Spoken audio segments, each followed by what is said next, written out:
we're back at it again. How are you doing? Pretty good. Pretty good. The skies are blue and amazing, but it's cold. Sat outside for about 30 minutes, and I'm trying to get my core temperature back up. But Mm-hmm. I'm a little bit what is it? Stir crazy cabin fever. Oh, cabin fever, yeah. Yeah, it's like I'm ready to spend some time outside. Yeah, I get that. Like it's nice out right now. It's supposed to get nice this weekend. Mm. So looking Well, to spend enjoy some that time for outside. me because this weekend, let's see. Oh, it changed. The Apple weather app is so volatile. This morning it was rain Saturday, snow Sunday. Now it's 40% chance of rain Saturday, overcast Sunday. And then maybe it'll change by the end of the podcast. It'll be Yeah. blizzard on Sunday. So Yeah, well, we'll see. what was it about 2 years ago? They bought it was a Dark Sky, I and have they've no idea. integrated that into the weather app. Like that was kind of like one of the apps most people went to for weather outside like the default one. Yeah, I have no idea. Yeah, I always go to Weather Underground. yeah, Weather Underground's good. I think primarily because there's like a bunch of people in my neighborhood that have the weather stations that pipe data into it, so you get like hyper local Oh, that's weather nice. measurements. So yeah.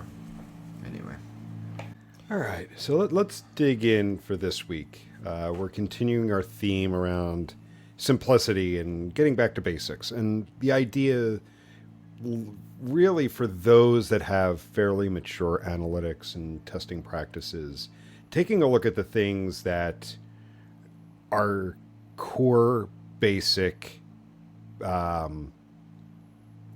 don't want to say practices within the practice, but like the core basic things that you should be doing for a successful practice that a lot of times sometimes we get away from. We start out that way and then we start to get into more complicated things or maybe like I want to say fancy things, and we kind of move away from the basics and we start to neglect some of those core things we should be doing. So the last 2 weeks we had Jen join us and we talked about architecture and the urge to over engineer and get away from the core basic things you should be doing. Last week we talked about tag managers. This week I want to take a look at analysis, and specifically, the way I'm posing this is like, what is the core analysis your analytics practice should be performing that will make them successful? Does that question make sense? it does, and I think I may expand it a little bit because this is a conversation that I'm having with a client right now, and I think the starting point that maybe some of us start at and we lose sight of it, but I think a lot of us don't even start at because we want to run before we, crawl and walk, is what is our data distribution strategy? Or, what are the different layers of how we leverage data should we be looking at? And I think that this is where so many teams that are focused on output get themselves into trouble is they don't define that, and what ends up happening is they become order takers. Because we don't have a defined data distribution kind of hierarchy, then everything is an ad hoc one-off request. And we get overwhelmed and burdened with requests, and it becomes unsustainable. And so as I talk to companies, I advise them on kind of setting their hierarchy of data output needs. And at the basic level, we have like basic reporting. What reports do we need to have available and easily accessible? Who is going to access those and on what cadence? Is it something that they can get all the time? Is it something that is packaged and mailed out weekly? What is that excuse me, foundational layer look like? The next layer up starts to blend and get closer to analysis is, okay, well, what sorts of things are, not quite analysis, but not quite reporting? What sorts of things need a little bit of an eyeball on it to make some commentary about the data? A little bit more than this metric went up or this metric went down, but this metric went up because we had a campaign last week. So what does that look like? And what are the core pieces of information that need to be distributed in the business? And again, who's consuming it and at what cadence? And that can be dashboards, that could be mailed reports with commentary, but that's kind of that middle tier. The top tier from an analysis standpoint is the more proactive piece, or the piece where we're working with the business on specific requests and getting less away from kind of the reactionary, hey, can you look at this, and more of a, what critical things should we be analyzing about our business to provide our business stakeholders with insights and information, so when they're making decisions on budgets, on product design, on strategy, that they have the insights that they need. And the strategy that I've worked with the businesses that I'm working with is start with the end in mind. What is the ultimate transaction point for your customers? Is it to book something?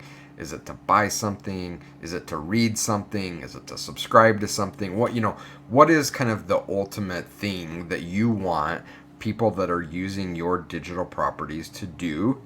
Let's use that as our starting point and work backwards and start to do some core analysis on those critical metrics, the paths and the behavior patterns that influence those metrics. Those to me are like the three critical pieces of kind of core, I won't call it analysis, but core data insights and distribution, that every company should be doing.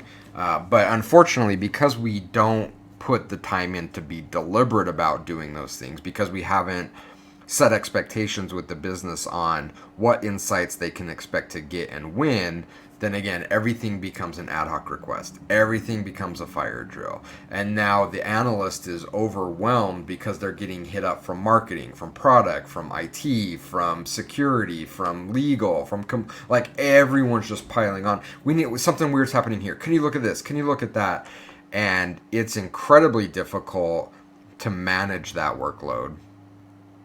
And furthermore, it's a road to burnout for the analyst. And ultimately, the business isn't truly focusing on those like core data needs that they have. And that isn't to say that the questions that are being lobbed over from the business aren't valuable. They are. It's just the framework in which we're evaluating them is broken, and the value that they could get out of answering those questions is greatly reduced because of that.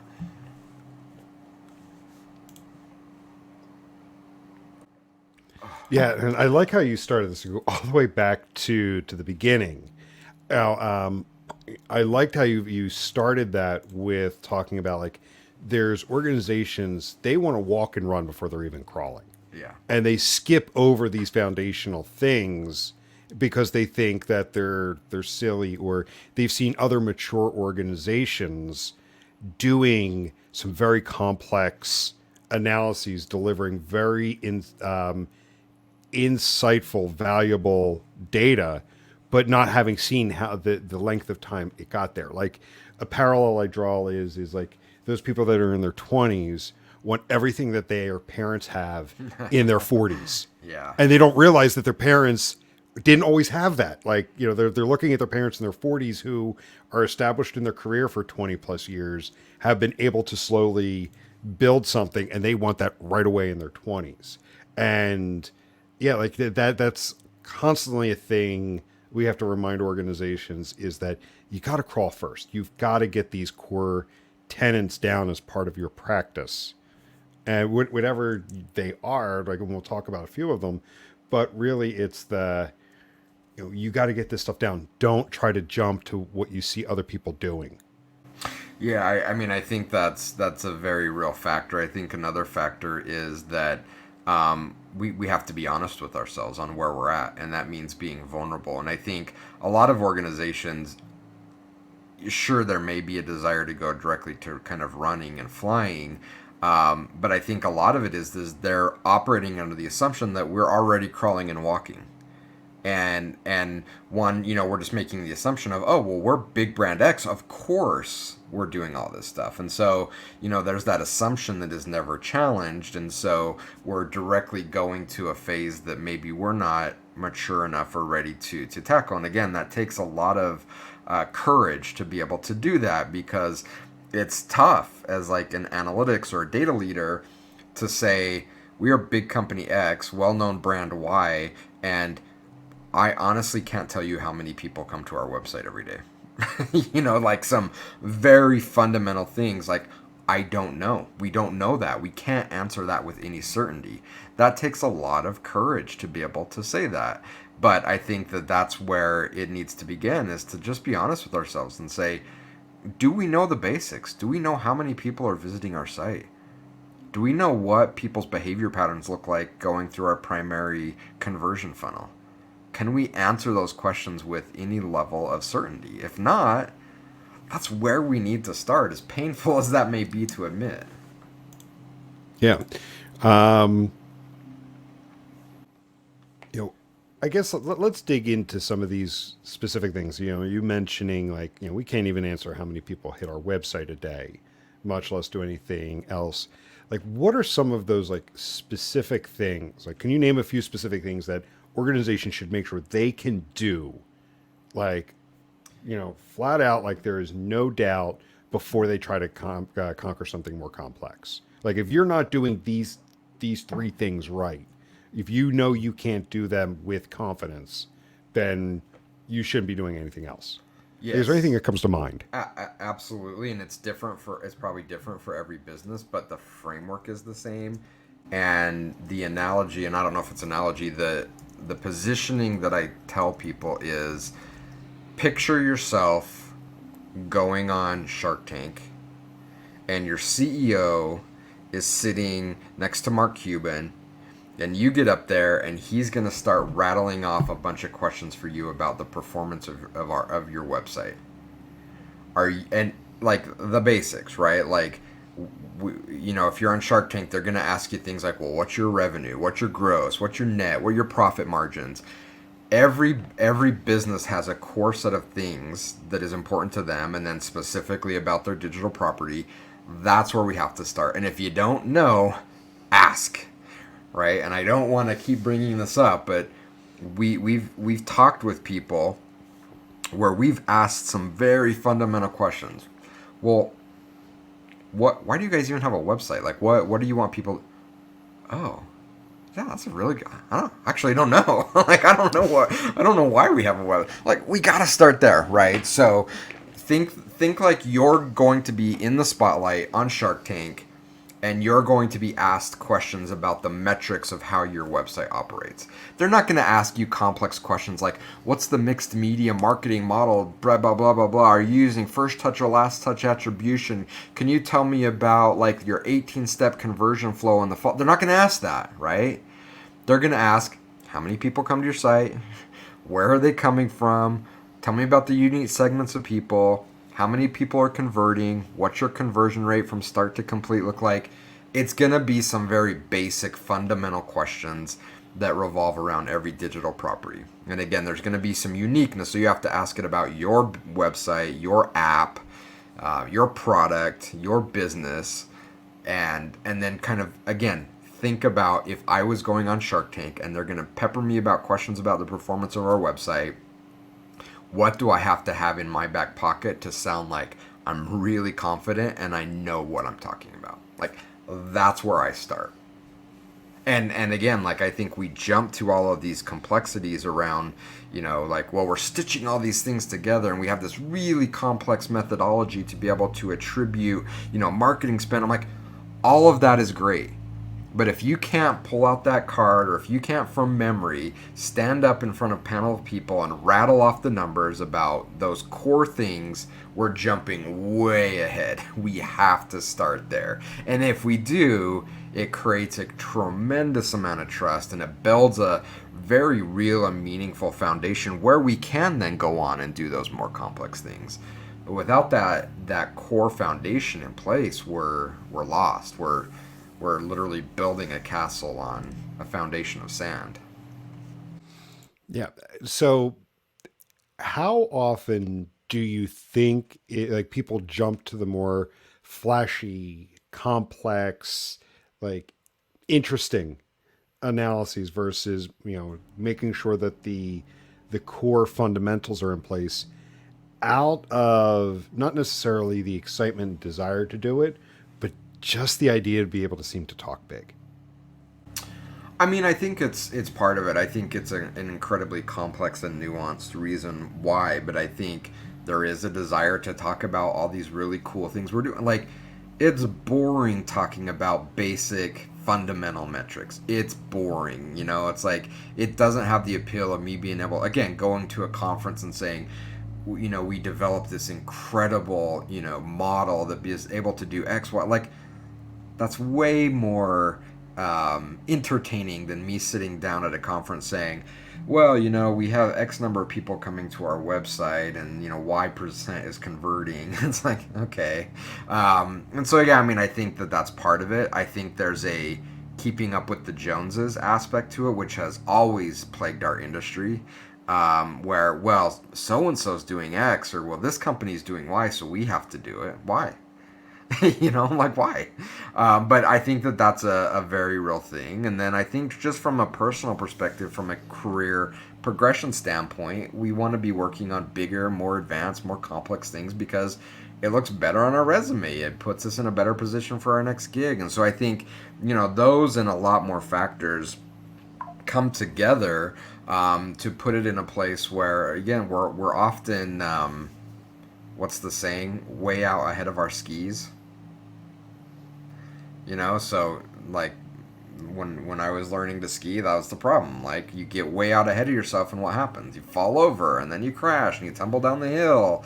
And then you break a leg. Yeah, but that's where we're at as businesses. We get so far out ahead of our skis, and then we fall down and we tumble, and then we wonder, like, why didn't that work? It's like, well, we way overextended our ability and where we're at. And even though we may have the ability, we may be learning something new. It's a new set of skis. It's a new hill. It's a more complex technical hill. Like, there's so many factors that we have to have that, again, like humility, and kind of trust that it's okay for us to not look like we're got it all figured out and we're the most advanced ever. It's okay to kind of take it slow and learn it and mature, but I guess that's easier said than done. And it's easier said than done from my standpoint, where a lot of employees are under pressure to show that we're doing more and more advanced things. So I think a lot of it is self-inflicted from quote-unquote leadership or management saying, well, we have to show the boss that we're doing more and more advanced things so we can get more budget.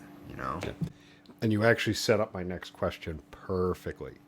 So put yourself in the shoes of someone running an analytics program, whether that's like management level, even director level, and you're getting that pressure to do the flashy, more advanced things, or even the keeping up with the Joneses. Hey, so and so who I know over here is doing this. Why aren't we doing that?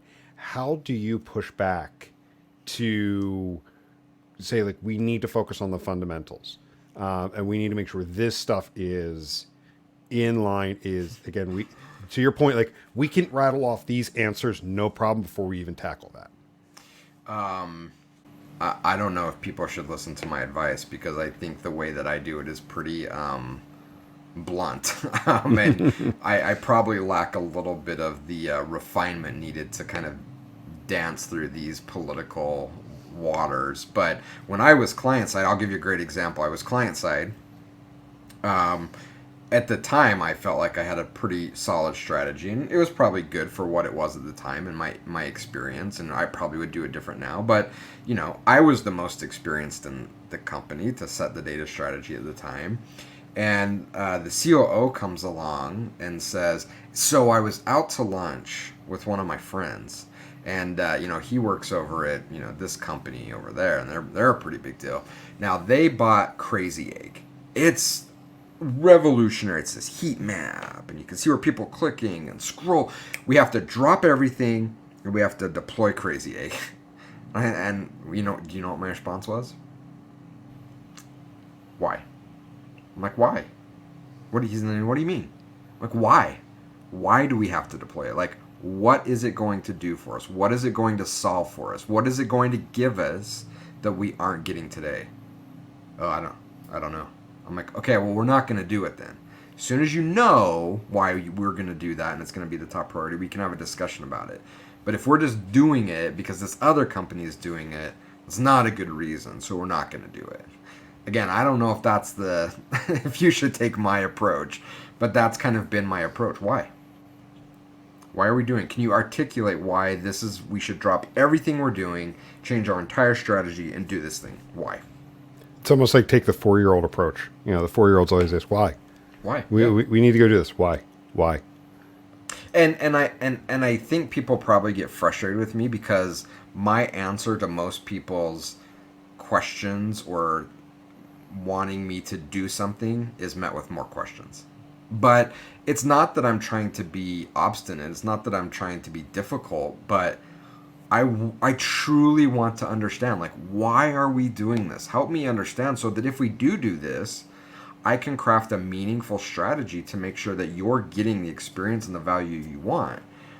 And because your friend over at Company Y is doing it is not the answer I'm looking for. Like, help me understand. I have lots of questions. Help me understand. Why are we doing this? So now I want to flip it around. And you are that senior management. And you want to make sure that your team is focused on the fundamentals so that you can trust the data to, you know, the people you report to. How do you keep your team focused and not distracted by the new shiny object, or the, like, balance the excitement of, yes, it would be great to do that, but we should not consider that unless I know these things are solid. So I think it's a multifaceted answer. One, you have to lead by example. It's one thing to say that, but if you're not living that, then that's not gonna ever work. So you have to kind of do what you say that we should do. Number two, I think it's important to make time for play. In that, I think thinking about like big future plans and new technology and new ways of doing things, we should actually do that in a sandbox, in a way where we're playing, because it's important for individuals. It's important, especially in technology where things move so quickly. It is important that we're aware of what's happening, and the only way we can really be aware is to kind of play around in a sandbox a bit. And so, I think it's really important. If I was running a client-side data team, I would take Fridays off, and I'd say, look, Fridays we're not working. Fridays is our laboratory time. We're gonna have playtime. You wanna go mess around with the new analytics tracking technology? Let's do it. You wanna go play around with some data APIs? You wanna go play around with BigQuery, something? Go do it. And it kind of gets that need to experiment on production out of the system. It solves a problem of being disconnected from the where the industry is going, and it just helps us be more creative because we have that time. But again, I think it's so difficult for people to say, we're not going to work, or we're going to take a half day off every week in order to just play. But I think that playtime solves so many of our problems that it's well worth the quote not working for 4 or 5 hours. And so I think that's a big piece of it. And the other piece of it as a leader is kind of going back to number one. I can't fall into that trap. I can't fall into that trap of being reactionary where everyone around me is saying, well, we have to do all these things. And now I, as a leader, am falling into that trap. If I fall into it, there's no hope for the team. And so it takes a huge amount of backbone and trust in yourself and your vision for the team to be able to kind of stay the course and not get pushed off balance so easily. So, I mean, as we start to come down to it, what other thoughts do you have kind of on this topic? No, I mean, I think we kind of came full circle back to what people really need to hear, and that it's more important than specific metrics or specific analysis that we should complete or specific reports that we have set up.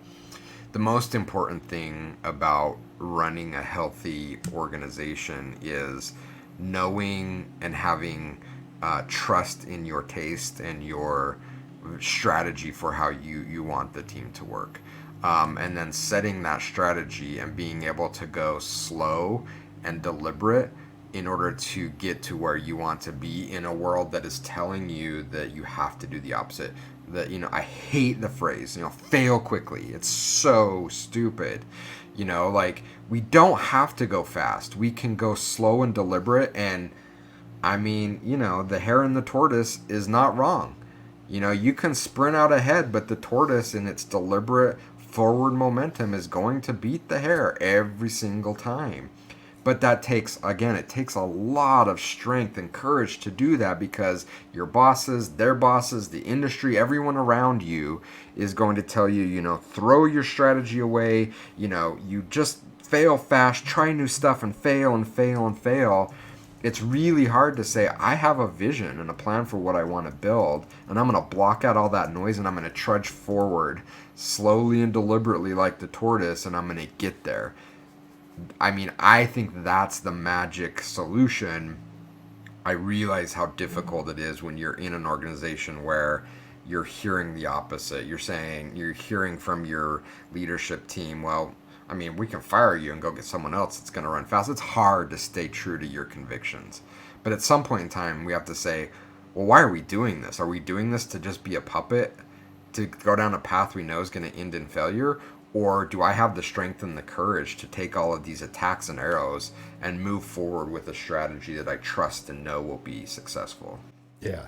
And yeah, you bring in the fear component, because I think a lot of what we've talked about today has been around kind of like the excitement or the distraction of potentially shiny objects or wanting to rush ahead to be more advanced. But the fear aspect, that plays a huge role. Like, Massive. if I don't do what my boss says, even though I know it's not the right thing, I'm gonna be out of a job. Yeah. Yeah, and again, like, I empathize with it. It's really, really tough, but you have to make the decision of, am I okay being a character in someone else's play, or do I trust in my instincts and abilities to do things that I feel are right for me? And it's not always going to work out in the short term, but I have a fundamental belief that it will work out in the long term. I've seen it work out that way in my career. I've seen it work that way in this business, where I've turned away work, we've walked away from work where it didn't fit. The paradigm says that's not the way. You take it all. You go fast. You get all of this, and I'm like, no. Like, even though this may not make sense, and even though I may be quote unquote punished financially in the short term for this decision, history has shown me, when I move forward with trust in my taste and my vision for what I want to do, in the long run, it's always worked out. Always. All right, I think, and actually, that's a great place to end it there. So, couldn't have said it any better myself. And I think that is ultimately where we sum this up, is the story of the tortoise and the hare. Sometimes you need to take it slow. You got to crawl before you walk. Absolutely. Because if not, you're going to have a program that is held together by spit and duct tape. Yep. And how stressful is that, to try to hold that thing together until it Oh, eventually it's falls apart? Yeah, that's not fun at all. No. So, No. all right. Well, hey, this has been a great chat. Like I said, I came into this one with just a very broad question, and I was curious where it would take us, but turned out to be a really good one. Yeah, it was a great episode. Yep. Cool. So let's go ahead and wrap up there, and we'll talk to everyone later. See you. See ya.